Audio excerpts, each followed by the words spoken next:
My boarding pass scanned in Detroit at 6:40 a.m.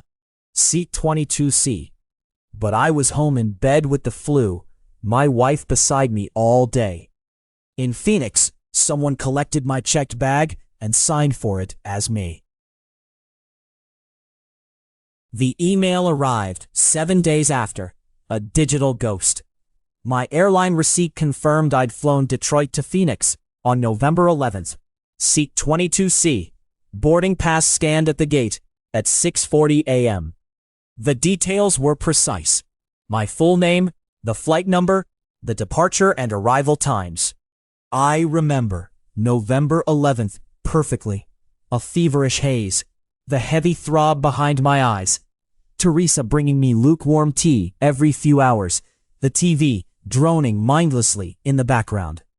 My wife could tell you, I didn't leave our bed for more than a few minutes that entire day. I certainly didn't board a plane.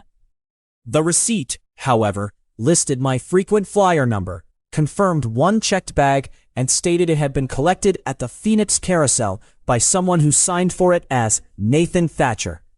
My name, my number, an impossible flight. My first thought was identity theft, a common enough nightmare. But the specific details, the mundane precision of it all, felt less like a hack and more like a twisted joke. Who would steal an identity just to check a bag on a flight I never took? I reread the email, trying to find a typo, a wrong digit, anything that would make sense. There was nothing. Just the cold, hard facts of a journey that, according to everything I knew about my own life, had never happened.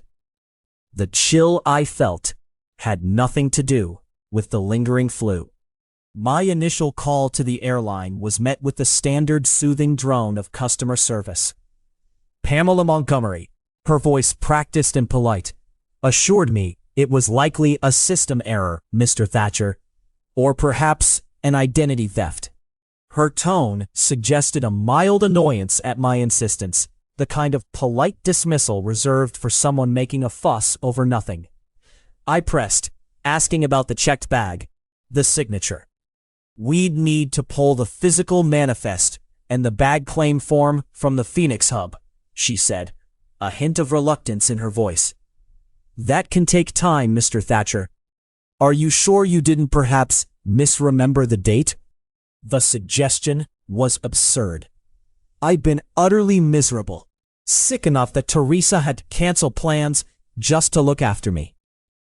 I waited, my stomach churning with a cold unease that no amount of rationalizing could shake. Theresa, ever the pragmatist, suggested it was a simple mix-up, maybe someone with a similar name, a data entry error from a stressed-out baggage handler. It made sense, in a way, but it didn't feel right. My frequent flyer number, my exact seat number on the digital boarding pass. Too many specific matching details for a simple mix-up. My laptop fan hummed softly on the desk, a small trapped sound in the quiet room. When Pamela called back a week later, her voice was different, softer, a little too careful. The air around me seemed to grow still. Mr. Thatcher, she began, we've located the physical bag claim. I'm going to email you a high-resolution scan of the signature. The line crackled, an almost audible hesitation. It appears to be a match for your records on file. The supervisor confirmed it. The email landed in my inbox, Pamela's name in the subject line. I clicked it open, my breath catching in my throat. On the screen was a pristine image of a small white form. The destination, Phoenix. The date, November 11th. The bag tag number, matching the one on my digital receipt.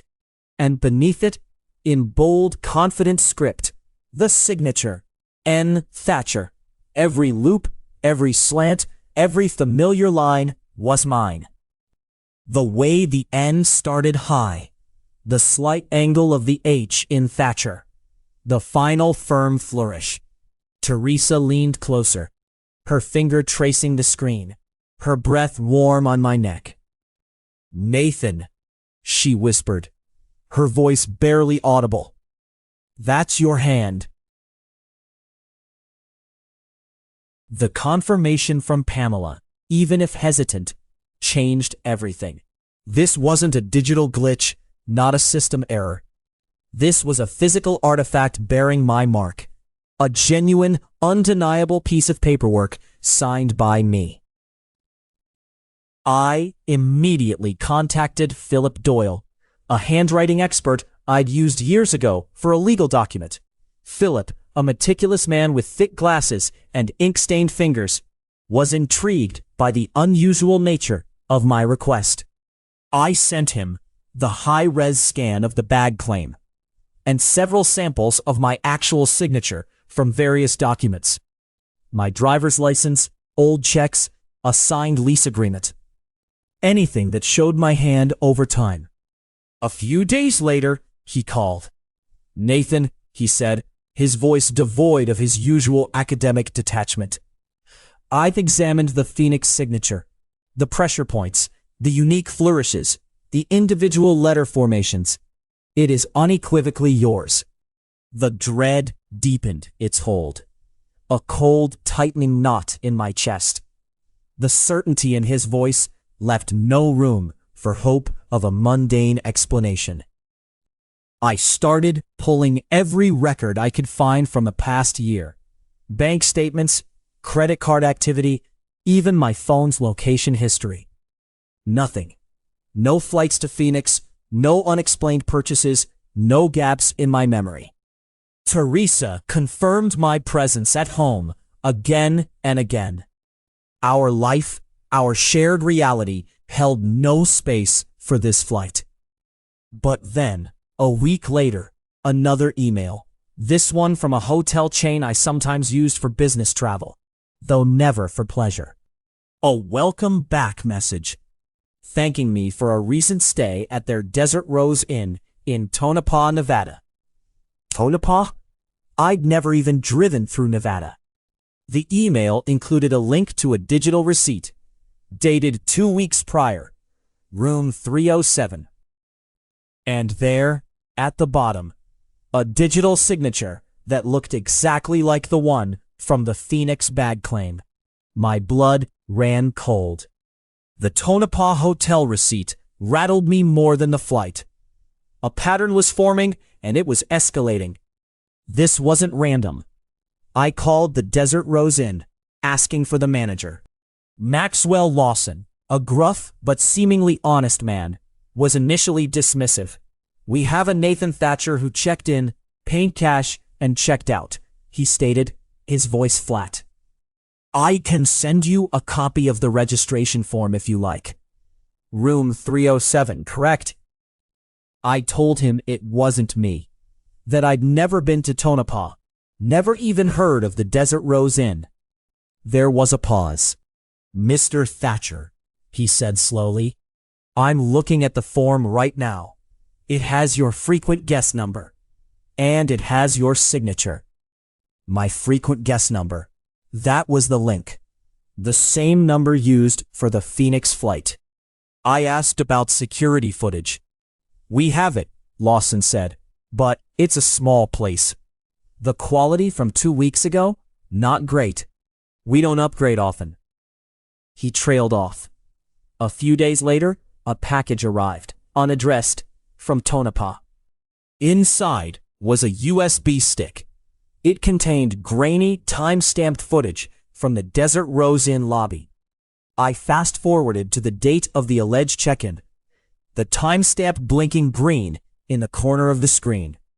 A figure, obscured by shadow and camera angle, stood at the counter, filling out a form.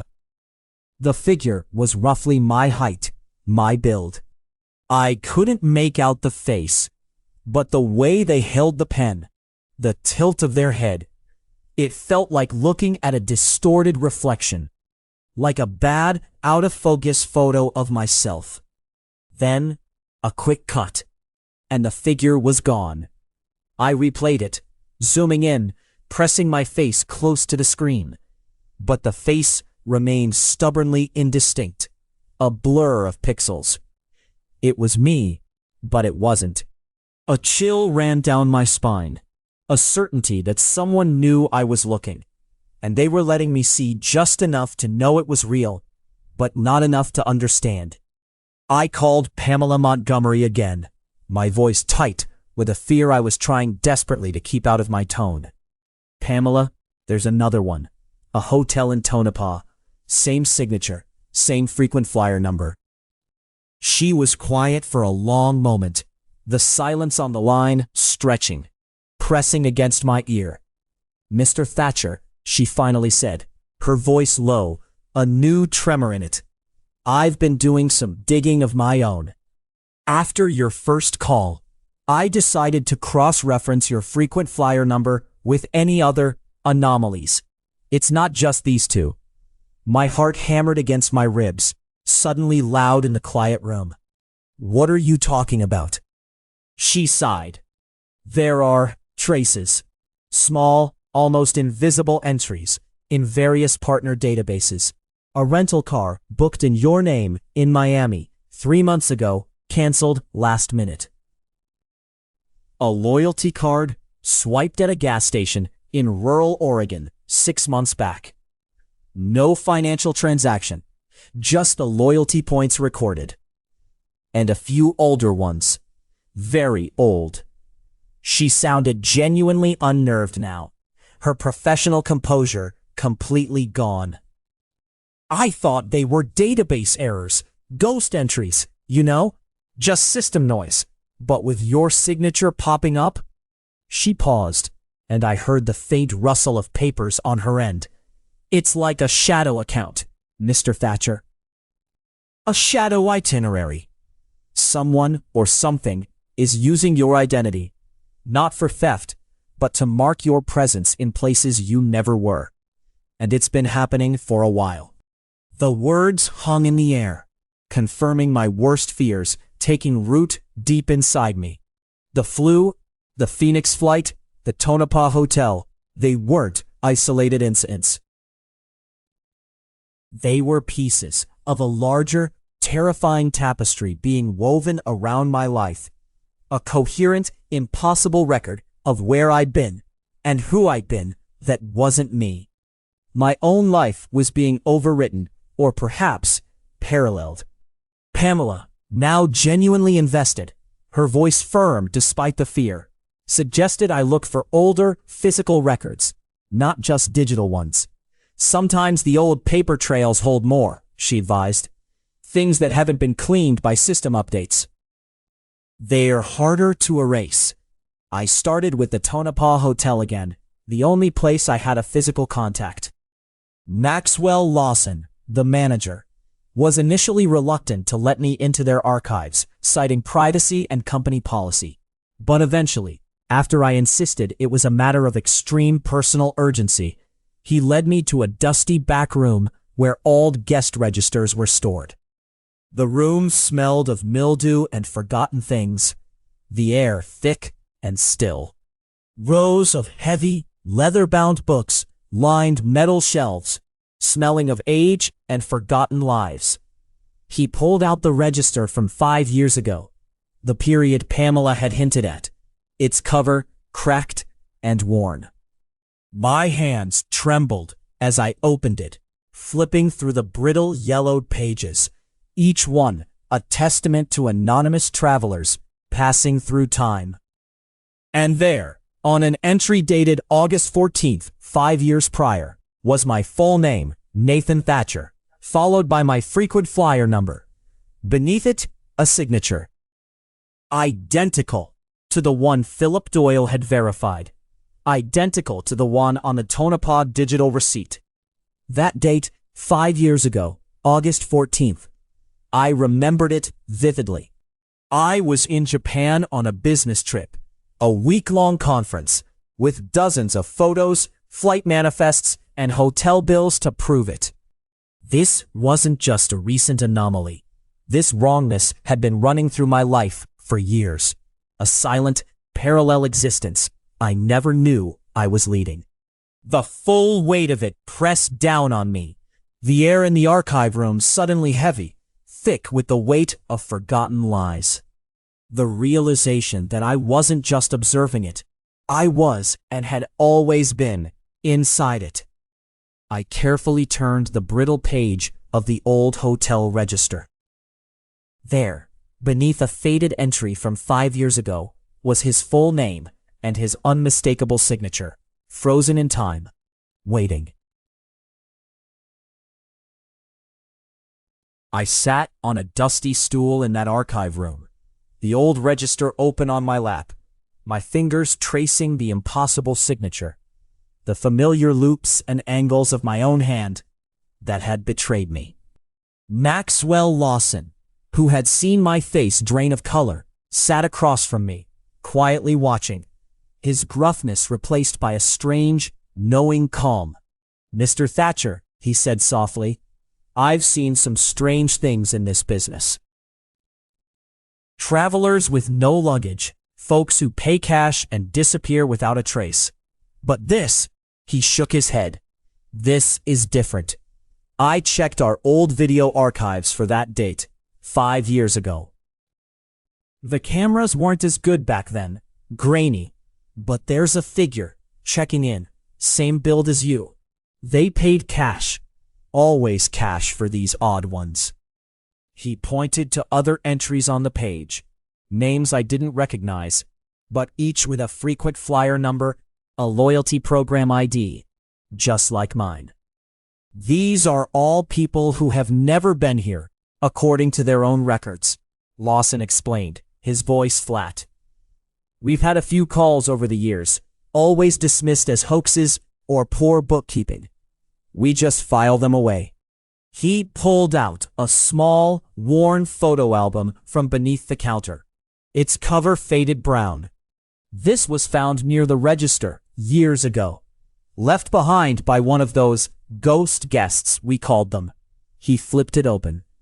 Inside were blurry, out-of-focus photos of unremarkable places, empty hotel rooms, a deserted highway, a grainy sunrise over a barren landscape.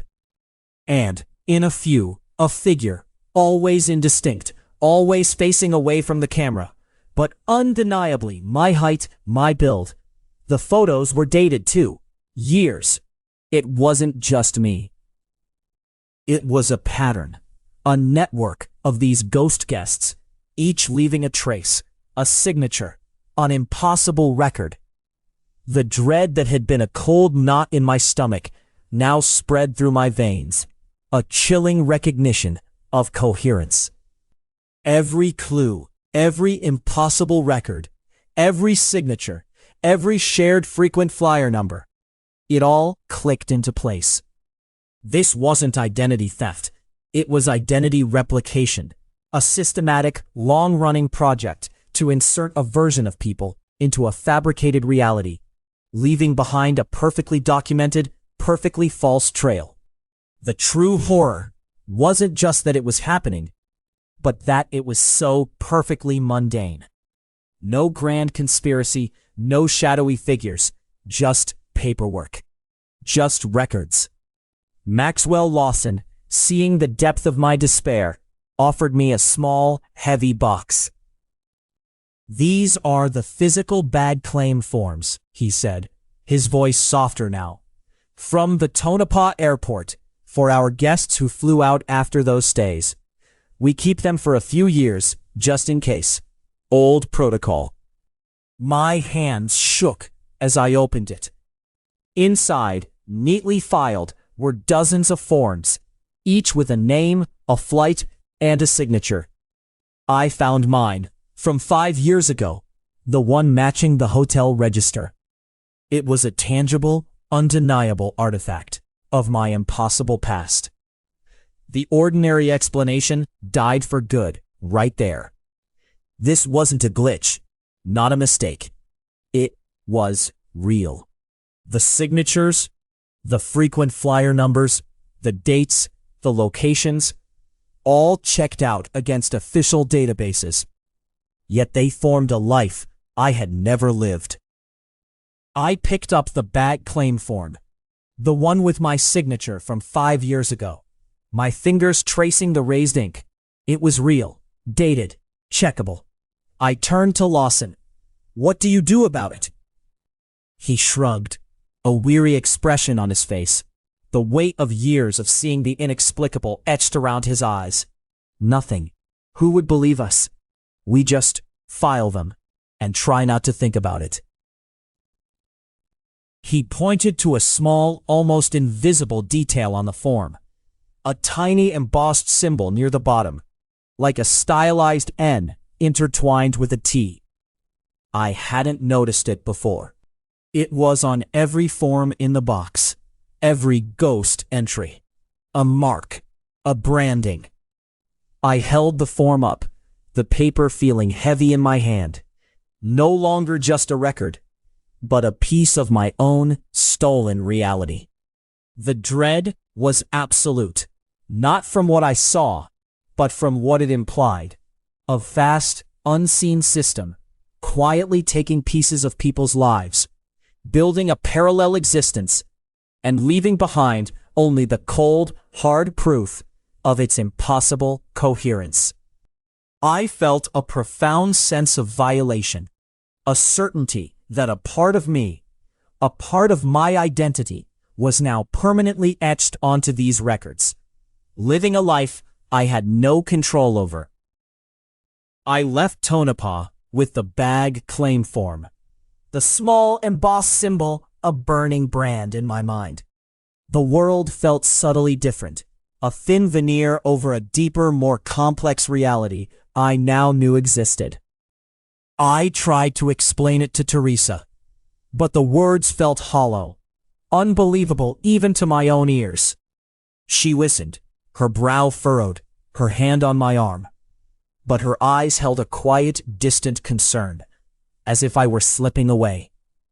Pamela Montgomery, after my call that day, quietly resigned from the airline, citing personal reasons. Maxwell Lawson simply went back to filing his old registers, a silent sentinel of the impossible.